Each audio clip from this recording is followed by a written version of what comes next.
Paris-Roubaix. This is round 3 in the 1990 Paris World Cup.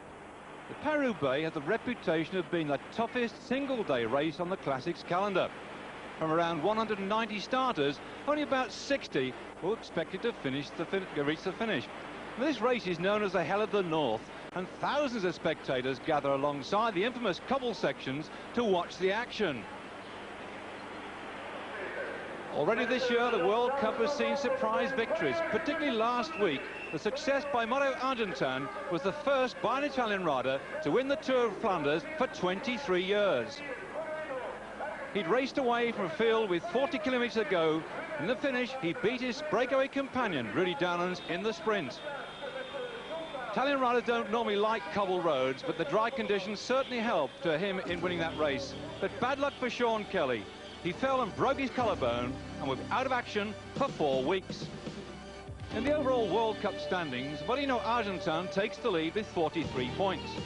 Gianni Bugno, winner of the opening race, the Milan-San Remo, is in second place, with the 1988 world champion Maurizio Fondrest in third.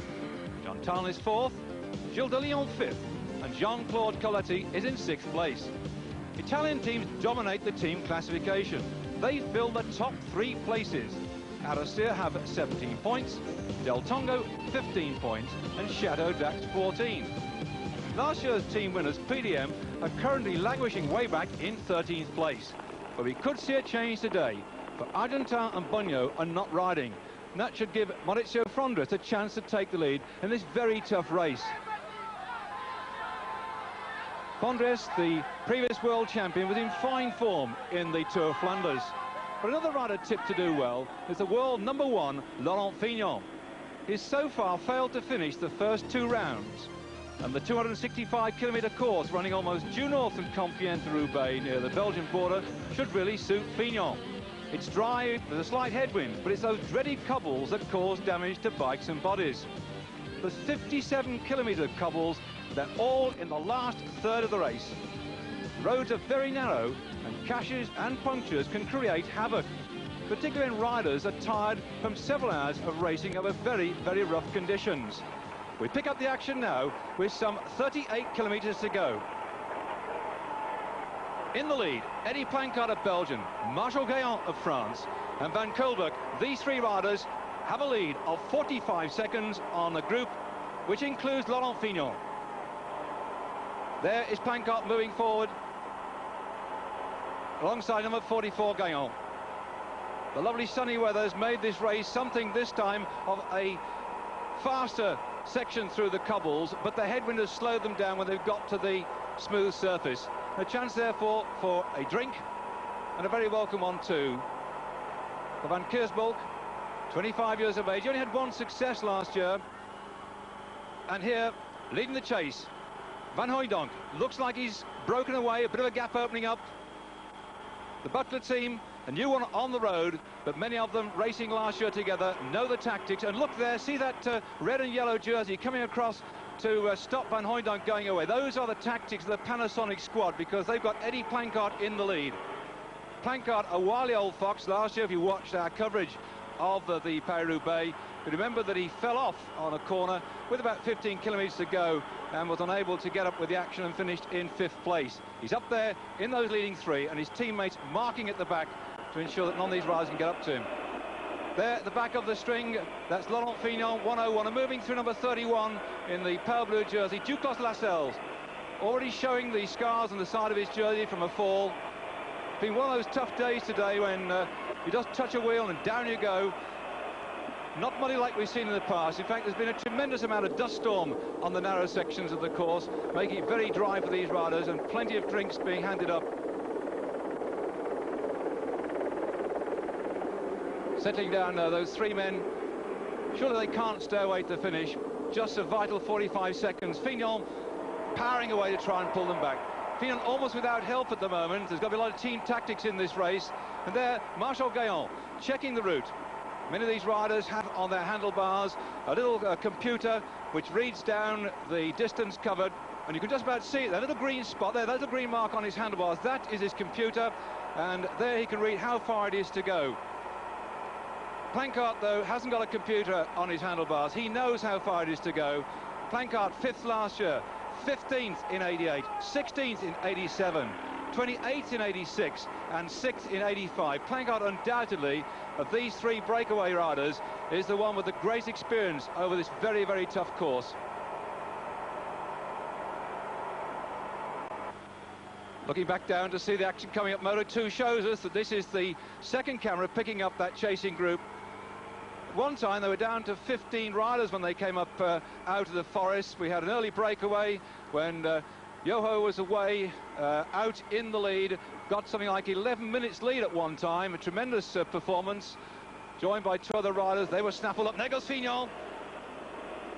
Fignon led the chase through the forest in a tremendous style, and he's been doing a lot of work to bring the groups back together again, determined to put his name on the score sheet today. So far not having scored any points in the World Cup, having retired in the Brand San Remo, retired in the Tour of Flanders. Now in with a chance if only he can get up there to those leading three. But look again, he's being marked. Tremendous tactics then once again by the Panasonics.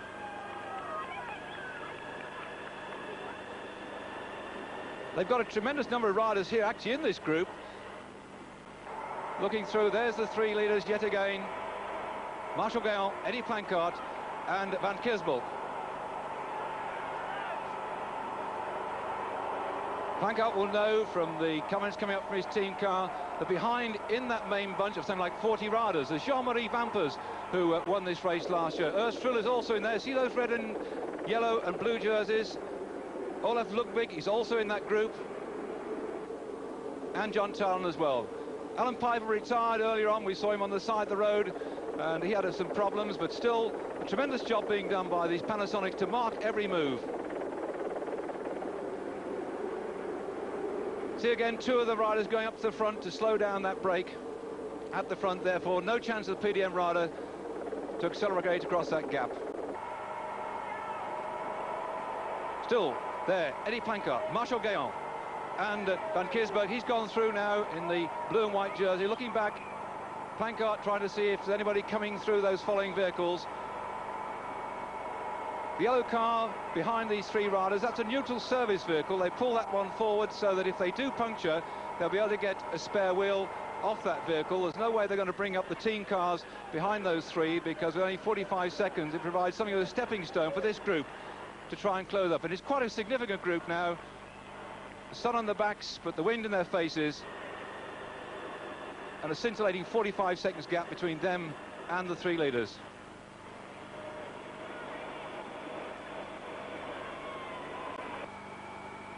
Well, yet another attack. Buckler looking over his shoulders, and away he goes.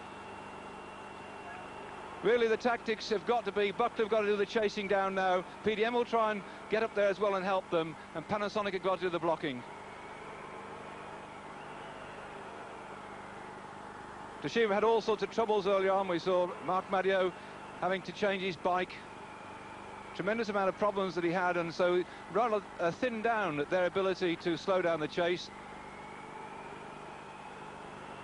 And there he goes. Interesting position here, by the way. See, this rider's got a straight front fork. Have a look at that one later on, I suppose. That must be very bone-shattering on the cobbles. And there he goes, moving through. It's Edwig van Hooijdonk from Buckler. He's on his own. He's slipped the net. 41 seconds to the group behind those three leaders, and this rider on his own. Looking back, it's so difficult for one rider when three up front are working together, and the bunch is going to chase down everything you do. But he's a determined man. Cutting across to the shortest way. One thing about racing on closed roads, that the traffic won't cause any problems, but it's behind. They're going to try and hound that one down. Looks like Edwin van Hooijdonk might have company. I think that's Van den Akker coming up now. But the shadows show that he's also being joined as the riders come up onto his wheel. That looks to me like Plancard, sorry, it looks to me like Duclos Lascelles having a go at the front, despite the crash he had earlier on in the pale blue jersey, the Z rider. Another wily rider. He certainly knows what it's like to ride this event. Well, there's Plancard in the red, the yellow and the blue.